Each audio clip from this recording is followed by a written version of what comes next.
Christ is in our midst.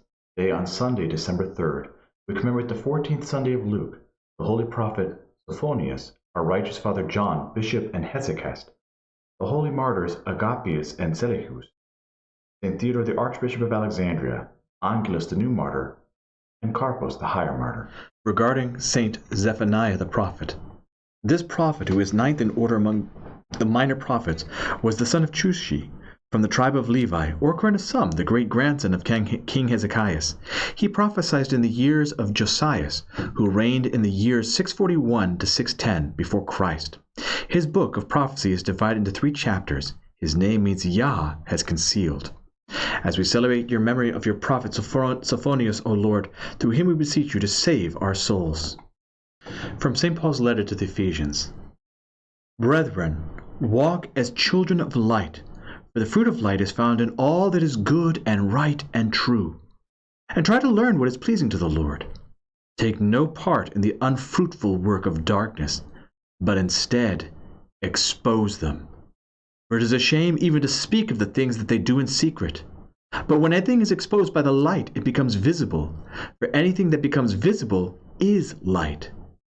Therefore it said, Awake, O sleeper, and arise from the dead, and Christ shall give you light.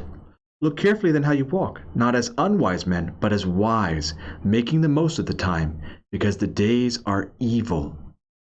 Meaning that we are not supposed to go around and look for people and go, oh, you evil person, look, what you're doing is evil, what you're doing is evil, what you're doing is evil, what you're doing is evil.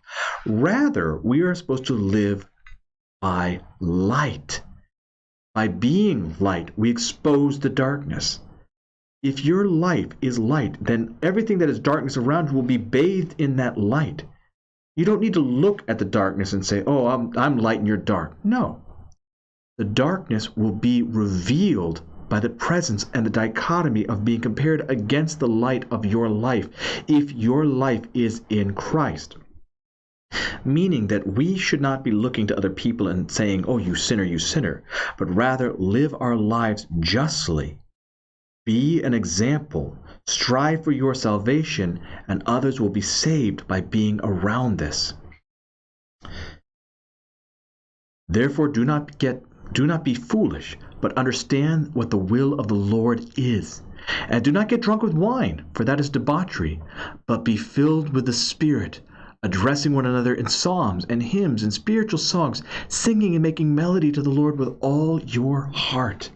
Meaning that our life should be joyful. We should not be down and depressed, but rather full of light, full of the Spirit, so that other people may be filled with that Spirit.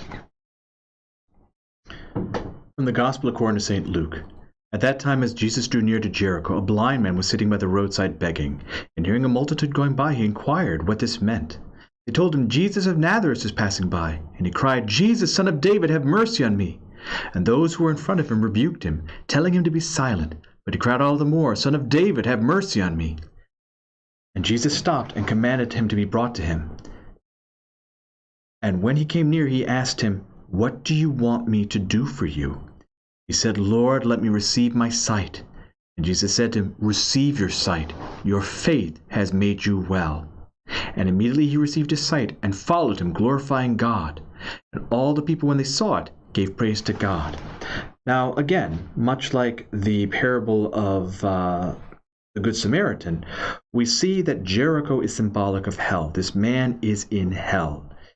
He cannot see, and people that are around him are telling him to be quiet, because as Jesus Christ is coming into his presence, he's asking for help. He's saying, Son of David, the Messiah, have mercy on me. And the demons, when they hear us crying out for help from the Lord, of course, they're going to tell us, shut up. Don't ask for help. Be quiet. Sit down. But Jesus Christ does not force himself into our life, but rather he invites us and gives us the opportunity to ask what we really want. And he said, let me have my sight.